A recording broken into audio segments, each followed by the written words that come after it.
Hello， 又係識飛識食 Simon。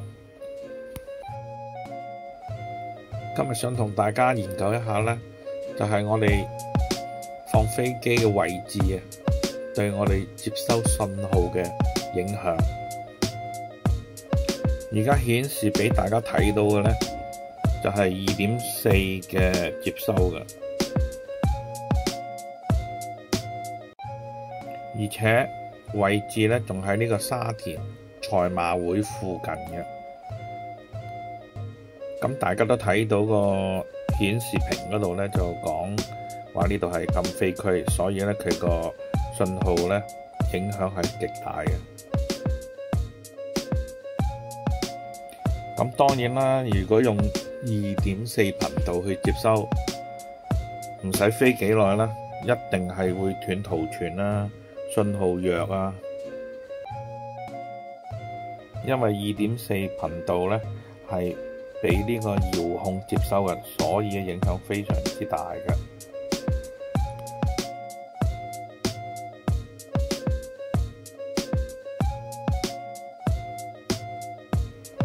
好啦，就算我哋咧將個頻道咧就轉去 5.8 啦，依然咧嗰個影響咧都唔少嘅。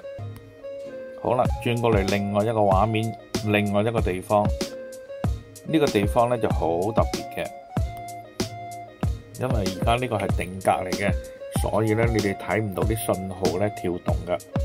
等一陣喐翻嘅時候呢，我哋大家留意一下。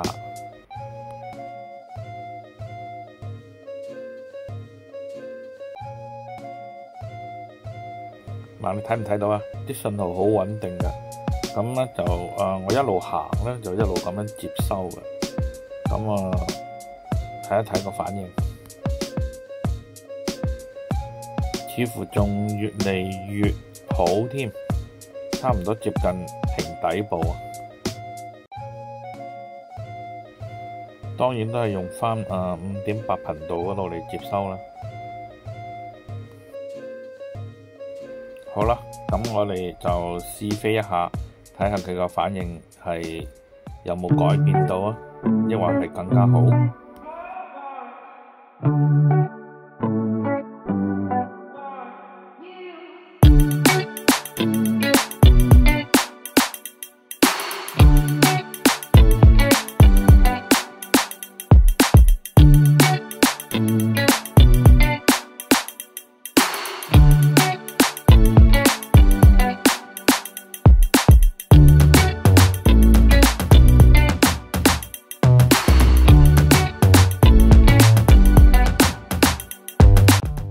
依然係保持呢個低干擾，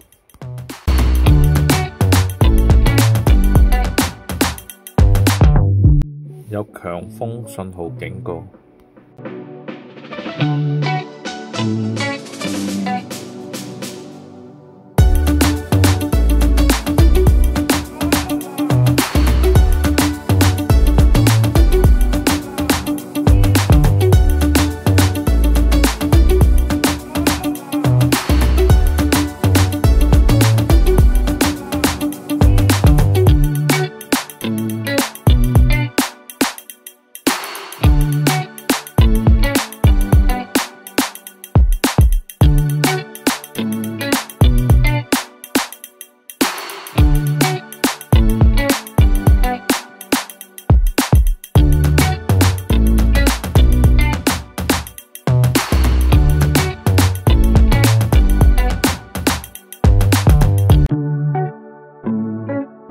剛剛喺 1.7 公里嘅時候呢，就閃咗幾次橙色，但係而家升高咗之後呢，信號非常之正。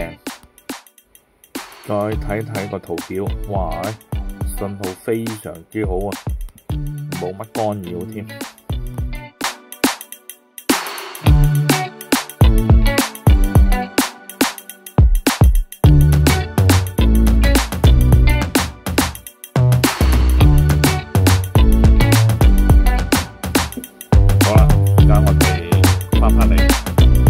順便睇一睇究竟呢度係咩地方？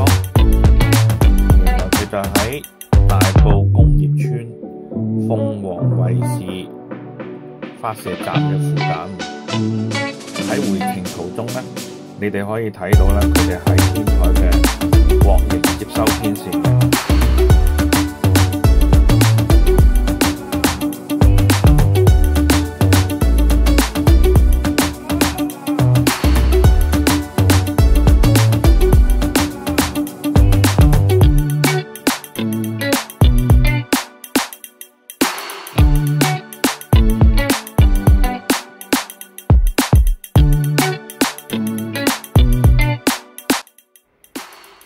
地點呢就係喺呢個大埔海濱公園嘅單車徑嗰附近嘅。好啦，今日分享到此為止。原來鑊形天線呢對我哋嘅接收呢係有好大嘅幫助嘅，大家又明白咗一點啦。拜拜。